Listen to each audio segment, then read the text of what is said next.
Ram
हम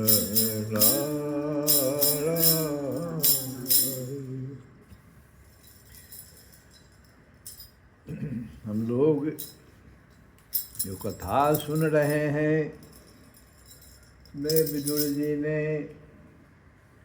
मैत्रेय जी से बहुत सारे प्रश्न कर दिए हैं, जो कि सृष्टि की रचना से भी संबंधित है तथा जो काल की चर्चा हुई है उससे भी संबंधित है। जब मैत्रेय जी ने ये संवत्सर, परिवत्सर, इरावत्सर, अनुवत्सर और वत्सर, इन सभी ये सब जो वर्ष हैं, सूर्य, बृहस्पति, सवन, चंद्रमा और नक्षत्र के, इन सब के बारे में जब बता दिया और ये भी कह दिया कि ये सूर्य देव भगवान ही पंचभूतों में से तेज स्वरूप हैं और अपनी काल शक्ति से जितने भी बीज आदि पदार्थों की अंकुर उत्पन्न करने की शक्ति को अनेक प्रकार से कार्योन्मुख करते हैं। शक्ति है आप में, लेकिन कार्योन्मुख के करता है, उसको एक्टिव कौन कर देता है? तो कार्योन्मुख करते हैं। इसके अलावे पुरुषों की मोह निवृत्ति के लिए उनकी आयु का क्षय करते हुए आकाश में विचरते रहते हैं कि भाई देख लो, तो मोह में फंसे हुए हो, लेकिन आयु तुम्हारी हम छीन करते चले जा रहे हैं। इसलिए तुम इस मोह से हट जाओ और तथा जो सकाम पुरुष, ये तो निष्काम पुरुष के लिए करते हैं, योगी जन जो सब है, लेकिन जो सकाम पुरुष हैं, गृहस्थ आश्रम में रहने वाले, उनको भी देखो किस प्रकार से सूर्यदेव भगवान यज्ञादि कर्मों से प्राप्त होने वाले स्वर्ग आदि मंगलमय फलों का विस्तार करते हैं। मतलब क्या हुआ कि ये जो 100 वर्ष बीतता है, 360 दिन का, 365 तो अंग्रेजी के हिसाब से 30-31, लेकिन नहीं, जो पंचांग है वो 360 दिन का ही मानता है। तो ऐसी परिस्थिति में जो 360 दिनों में सूर्यदेव भगवान जो विचरते रहते हैं, वो कई सारे उपहार भी सकाम पुरुषों को देते हैं। कहते हैं भाई आज एकादशी का दिन है, एकादशी में भी आज जो है ये एकादशी है, इसको करने से व्यक्ति को स्वर्ग मिल जाता है। इसी प्रकार से बहुत सारे व्रत, ये सब जो मंगलमय फल देने वाले हैं, उसका भी विस्तार करते हैं और सकाम पुरुषों को स्वर्ग आदि का जाने का एक सुंदर सा रास्ता दे देते हैं। तब विदुर जी ने अब प्रश्न क्या कर दिया, यहाँ तक तो मैत्रेय जी ने बता दिया कि सूर्यदेव भगवान सबकी आयु का क्षय करते हैं, लेकिन साथ में 2-3 अच्छे भी बात बताए, जैसे बीजों के अंकुरण शक्ति उत्पन्न करने की जो शक्ति है उसको कार्योन्मुख कर देते हैं। निष्काम व्यक्तियों के लिए क्या करते हैं, आयु का क्षय करते हुए मोह निवृत्ति का संकेत देते हैं, और सकाम व्यक्तियों को व्रत त्यौहार का ज्ञान देते हुए स्वर्ग आदि जाने का रास्ता बताते हैं। तब विदुर जी ने एक प्रश्न कर दिया। ये प्रश्न थोड़ा सा ज़्यादा भारी हो गया। मैत्रेय जी से अब प्रश्न कर रहे हैं कि हे मुनिवर, आपने देवता, पितर और मनुष्यों की परम आयु का वर्णन तो किया।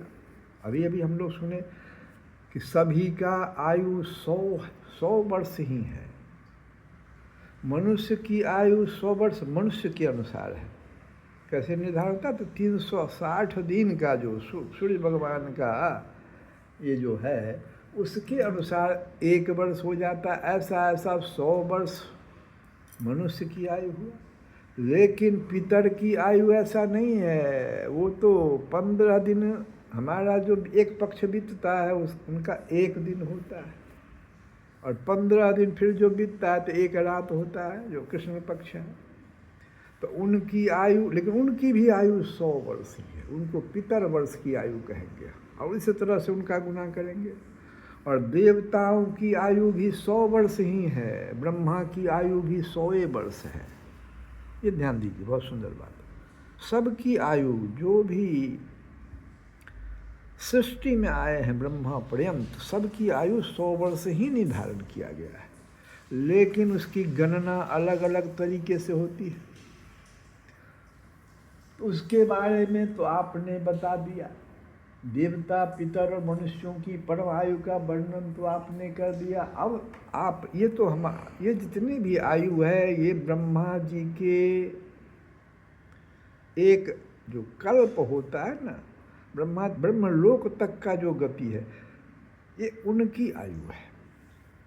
लेकिन कुछ ऐसे भी हैं मुनिवर हैं, जैसे सनकादि ऋषि, भृगु ऋषि, ये तो ब्रह्मा जी के लोक से ऊपर विचर रहे हैं लोग।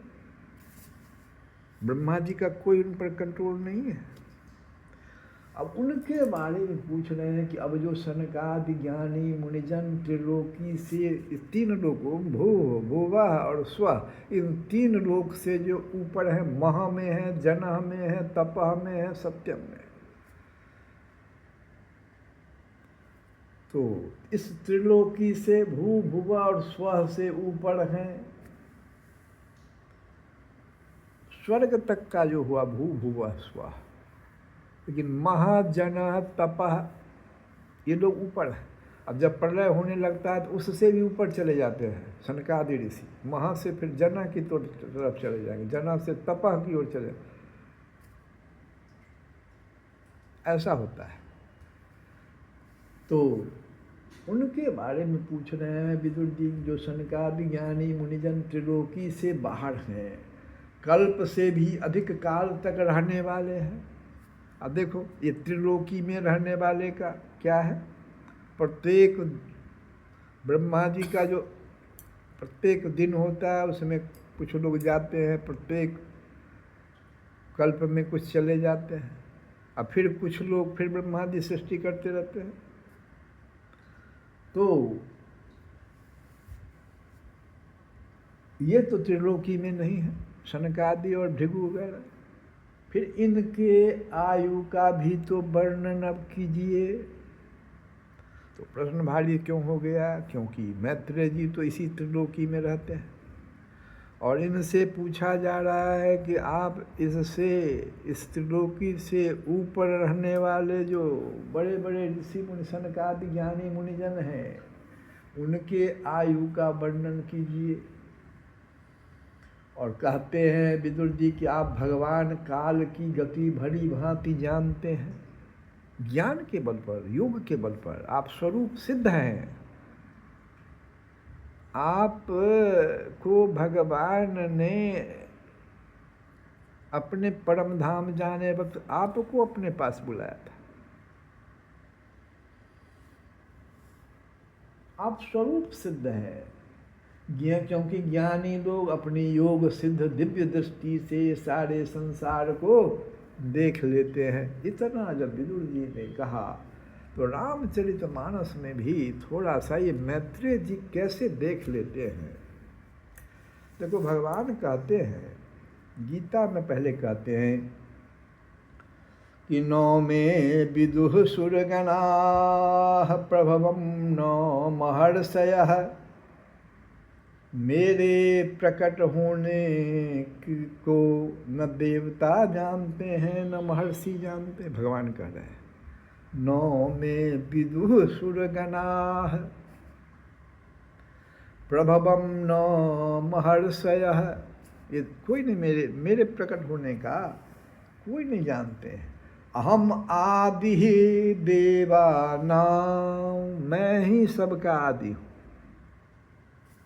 क्योंकि मैं सब प्रकार से देवताओं और महर्षियों का आदि हूँ। अहम आदि देवानां महर्षिणां च सर्वशः।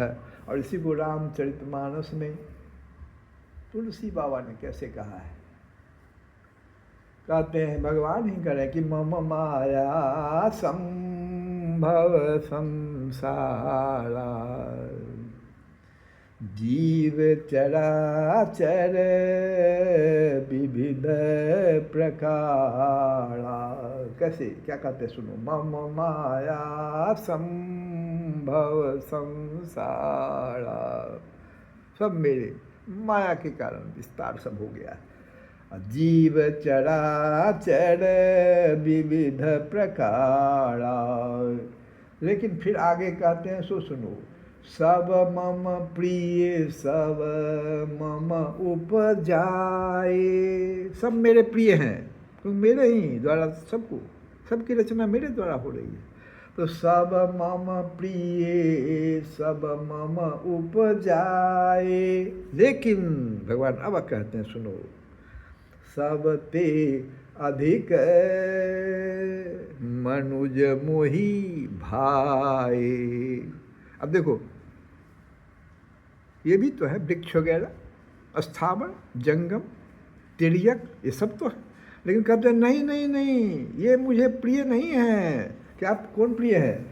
सब मम प्रिय सब मम उपजाए, सब ते अधिक मनुज मोही भाई। अब मनुष्य के बारे में कह दिया भगवान ने कि सबसे प्रिय तो हमारा मनुष्य है। जितने भी हम सभी जीवों को तो उपजाए हम ही, लेकिन सबसे प्रिय तो हमारा कौन है? मनुष्य है। अब देखो, मनुष्य में भी फिर किस प्रकार से मैत्रेय जी के पास हम लोग आ रहे, सो देखो आगे कहते हैं कि तीन महाद्विज, तीन महाद्विज। अब ये मनुष्य में भी देखो, तीन महाद्विज, द्विज महाश्रुतिधारी।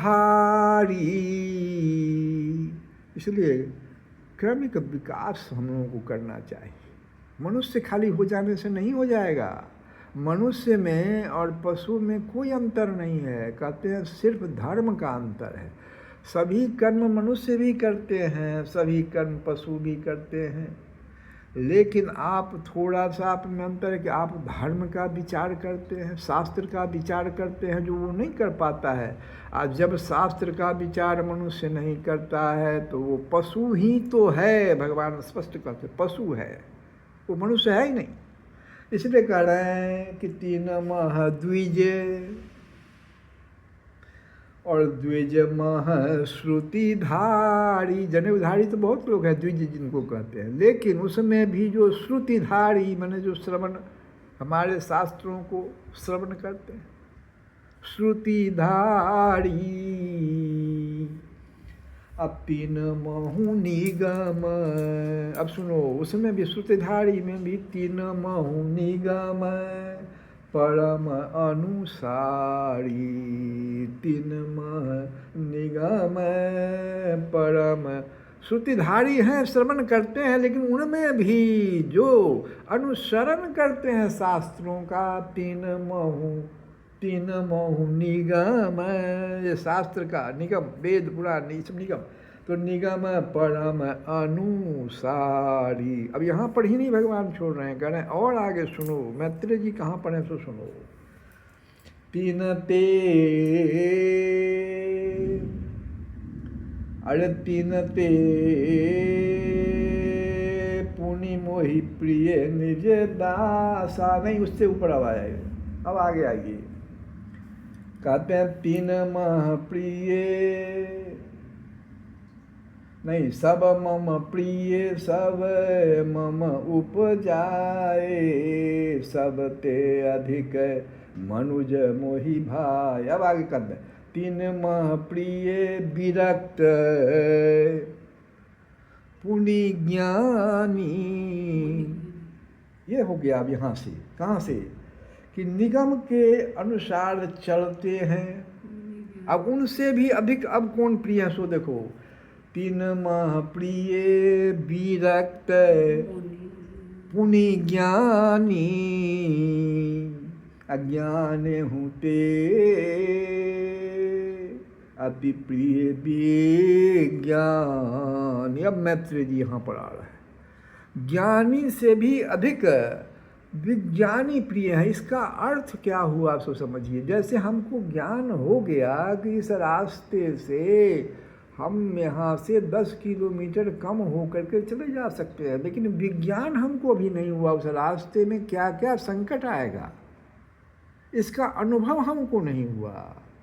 विज्ञानी तो वो है जो शास्त्र के ज्ञान को अपने भीतर अनुभव कर लिया है, वो विज्ञानी। इसलिए कह रहे भगवान, तीन माह प्रिय विरक्त पुनि ज्ञानी, ज्ञान हूते अति प्रिय विज्ञानी। अब इससे भी ऊपर ले जाते हैं, विज्ञानी तो बहुत प्रिय है, लेकिन नहीं, अब आगे देखो फिर ये हनुमान जी वगैरह कहाँ है। तीन ते पुनि मोहि प्रिय निज दासा। अब ज्ञानी से ऊपर इनका जो दास है, ये ज्ञान विज्ञान में जो फंस गया, वो कहाँ तक जाएगा, ब्रह्मलोक तक जाता है। अब भगवान कहते हैं मेरे पास कौन, सुदामा जी चले आवेंगे सीधे, सबड़ी आ जाएंगी माता। तीन ते पुनि मोहि प्रिय निज दासा, जेहि मही जेहि गति मोरी न दूसरी आसा। ये निज दास, दास जो है वो देखो, वो उसको कहता है हमको कुछ चाहिए ही नहीं है, ज्ञान विज्ञान सब रखिए आप अपने पास, हमको तो सिर्फ जेहि गति मोरी न दूसरी आसा, बस आप अपने चरण कमल के पास ले चलिए। और पुनि पुनि सत्य कहूँ तो ही पाही, मोहि सेवक सम प्रिय को नाही, मोहि सेवक समय प्रिय को नाही। भगवान स्पष्ट रूप से मैत्रेय जी को कहाँ पर, अभी इस पूरे जो अभी जो भगवान कर रहे हैं इसमें आप देखिए मैत्रेय जी कहाँ पर है। भगवान तो जाने वक्त में मैत्रेय जी को अपने पास बुला लिया था, उद्धव जी को बुलाया था, विदुर जी भी नहीं पहुँच सके वहाँ तक। तो इसका कारण तो यही है जो अभी हम गाए, तो इसलिए मैत्रेय जी से विदुर जी ने ऐसा प्रश्न कर दिया, जो प्रश्न समझिए आप अच्छी तरह से कि मैत्रेय जी के, मैत्रेय जो तो इस त्रिलोकी में रहने वाले हैं, अब त्रिलोकी से बाहर की गति हमको बताइए, उनकी आयु का निर्धारण कैसे होता है। अब यहाँ पर जैसे ऐसा प्रश्न कर दिया तो मैत्रेय जी ने कहा कि अब हमको कुछ अपना स्केल बदलना पड़ेगा। जिस स्केल माने जो जिस स्केल में हम अभी तक आयु तुम्हारा वर्णन किए, उस स्केल में देवता वाला, पितर वाला, मनुष्य वाला स्केल से अब नहीं काम चलेगा। तब तो पहले तुमको ये समझना पड़ेगा कि ये युग क्या है, थोड़ा स्केल बड़ा करना पड़ेगा। और उसमें ही मैत्रेय जी ने कहा कि विदुर जी, सतयुग, त्रेता, द्वापर और कली, ये 4 युग अपनी संध्या और संध्यांशों के सहित देवताओं के 12 सहस्त्र वर्ष तक रहते हैं, ऐसा बतलाया गया। इसको अब समझिए।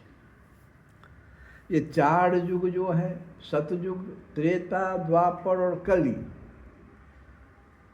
ये संध्या अपनी संध्या और संध्यांशों के सहित तो संध्या कहते हैं एक युग जा रहा है और दूसरा युग आ रहा है। उस समय का जो समय, जैसे दिन के आने के समय में, सुबह में रात्रि का जाना और दिन के प्रकाश का आना एक संध्या हो गया, और शाम में फिर देखिए संध्यांश हो जाता है।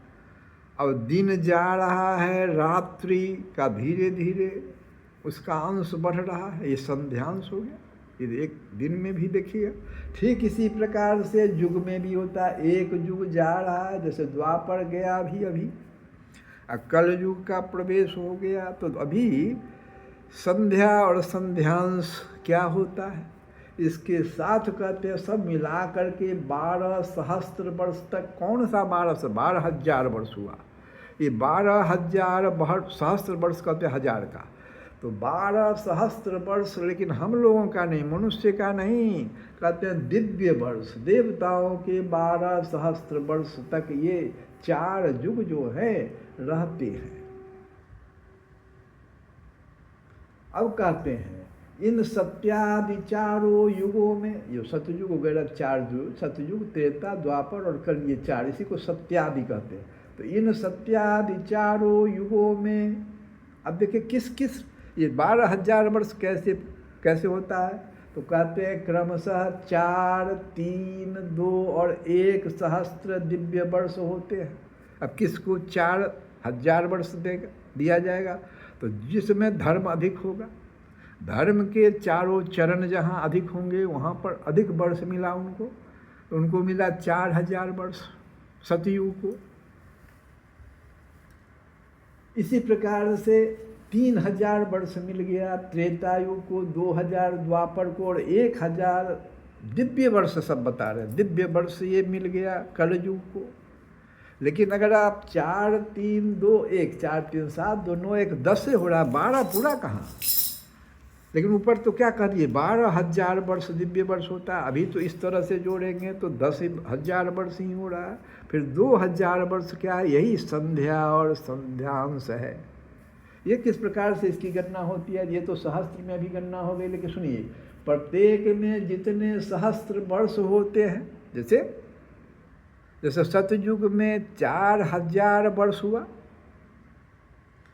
तो प्रत्येक में जितने सहस्त्र वर्ष होते हैं, जैसे सतयुग में 4,000 वर्ष हुआ, तो उससे दुगुना, 4 का दुगुना, 4 दूनी 8, तो उससे दुगुने 100 वर्ष उनकी संध्या और संध्यांशों में होते हैं। तो दो लेकिन सहस्त्र में माने अब सैकड़ा में होगा, तो 200 वर्ष, 4 दूनी 8 हो गया, तो 8 में आपका जो है 400 वर्ष संध्या हो जाएगा और 400 वर्ष संध्यांश हो जाएगा। तो टोटल कितना हो जाएगा 4,000 वर्ष और 800, तो 4,800 वर्ष टोटल हो गया। ये कौन सा वर्ष हुआ 4,800? दिव्य वर्ष हुआ। लेकिन हम मानव के रूप में अगर इस वर्ष को प्राप्त करना चाहें तो ये हम जानते हैं कि हमारा देवताओं का और हमारे वर्ष में क्या है 1 और 360 का, 301 वर्ष और 360 वर्ष का अंतर है, समझिए। तो ये जो दिव्य वर्ष 4,800 हुआ, इसको 360 से जब गुना किया जाएगा तो कलयुग का हमारे जो हम लोगों का वर्ष है वो वर्ष निकल जाएगा, जो 17 लाख कुछ आ जाता है, इतना वर्ष का कलयुग हो जाता है। ये कलयुग कहते हैं सतयुग हो जाता है। अब आ जाइए, हम लोग चूँकि अभी कलयुग में हैं, तो कलयुग में आपका 1,000 वर्ष, 4, 3, 2, 1, 4,000 वर्ष, 3,000 वर्ष, 2,000 वर्ष, 1,000 वर्ष। तो 1,000 वर्ष कलयुग को दिव्य वर्ष मिला, और इसको दुगुना करने के लिए कहा जाता है, तो 200 वर्ष इसमें और जुट जाएगा। 200 दिव्य वर्ष तो ये 200 वर्ष आपका तो टोटल हो जाएगा 1200 वर्ष। अब इसको 360 से जब गुना करेंगे तो लगभग देखिए आपका जो ये 200 वर्ष बढ़ जाता है, जो संध्या और संध्यांश है। तो 200 वर्ष को 360 से गुना करेंगे तो 72,000 वर्ष होता है। और ये 72,000 वर्ष में 36,000 वर्ष, 3600 वर्ष, 72,000 ना है, तो 36,000, 36 इतना वर्ष तो आपका संध्या में जाएगा, और 36,000 फिर संध्यांश में जाएगा। तो 72,000 वर्ष अभी कलयुग कहाँ बीता है, अभी तो 5,000 मात्र बीता है। भगवान के द्वापर युग से कलयुग का अभी का जो पंचांग से निर्णय होता है 5,000 कुछ वर्ष होता है। तो कहाँ कलयुग आया है? कलयुग तो है संध्या और संध्यांश को हटा करके जो बीच वाला होगा उसको कहते हैं युग, युग वर्ष। स्पष्ट लिखा हुआ देखो कि संध्या संध्यांशयोरंतर यह काल सत संगेख्यो है। युग का काल, युग का जो समय है वो संध्या और संध्यांश को छोड़ करके होता है। तो अभी कलयुग आया कहाँ है? और जब कलयुग पूर्ण रूप से आ जाएगा तब तो होगा क्या? तो जो तुलसी बाबा ने रामचरितमानस में लिखा है कलयुग का वर्णन, वो अभी कहाँ दिखाई पड़ता है? अभी तो द्वापर के कुछ गुणों को हम लोग देख रहे हैं। द्वापर में मूर्ति पूजा होता था, त्रेता में यज्ञ होता था, सतयुग का 4 चरण, धर्म का 4 चरण था, त्रेता में 3 चरण हुआ, एक सत्य का लोप हो गया, द्वापर में 2 चरण हो गया, सत्य और तप 2 का लोप हो गया, कलयुग में तो 3 का लोप हो गया। अब सिर्फ एक दान बचा हुआ है। वो भी दान जो है पूर्ण रूप से नहीं उसको माना गया है धर्म का, वो धर्म का एक थोड़ा सा भाग है, समझ रहे हो? तो पूर्ण रूप से तो क्या है, तुम्हारा जो 4 परीक्षित जी ने जगह दिया था कलयुग को, उसमें देखिए आप हिंसा, दूसरा है आपका मदिरा, जुआ और व्यभिचार। कलयुग को तो ये 4 स्थान दिया था। और इन चारों से जो धर्म के 4 सत्य, तप, शौच और दया, तो दान जो है ये तो दया का एक भाग है। समझिए इसको, दया सभी जीवों के प्रति करुणा और प्रेम रखना।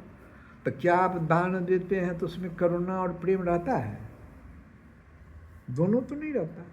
आप दान दे देते हैं, लेकिन दया उससे ऊपर की बात है। धर्म में तो दया की बात कही गई है, दान की बात नहीं कही गई है। जरूरत को आप सहायता करते हैं और दान देते हैं, जरूरतमंद की सहायता करते हैं और दान देते हैं, ये तो उसका एक अंश हुआ। इसमें कहाँ करुणा आपका है और प्रेम कहाँ है? हो सकता है आपका अहंकार हो दान दे, प्रेम तो रहता ही नहीं। तो देखिए कलयुग में 4 में जो एक दान अभी बचा हुआ है, दया तो नहीं है भाई। इसको थोड़ा सा ध्यान देना पड़ेगा। लेकिन एक चीज है कि चाहे वो कलयुग ही क्यों नहीं हो, अगर हम ये 4 जो परीक्षित जी ने उसको स्थान दिया, उस पर विचार अगर करें तो आज भी कोई भी धर्माविचारी व्यक्ति अपने को सतयुग में रख सकता है। धर्म के 4 अंश को वो निभा सकता है। कौन कौन सा चीज़? तो हिंसा न करे, मांसाहार न करे, व्यभिचार में पर स्त्री गमन ना करे, इससे शौच हो जाएगा, पवित्रता।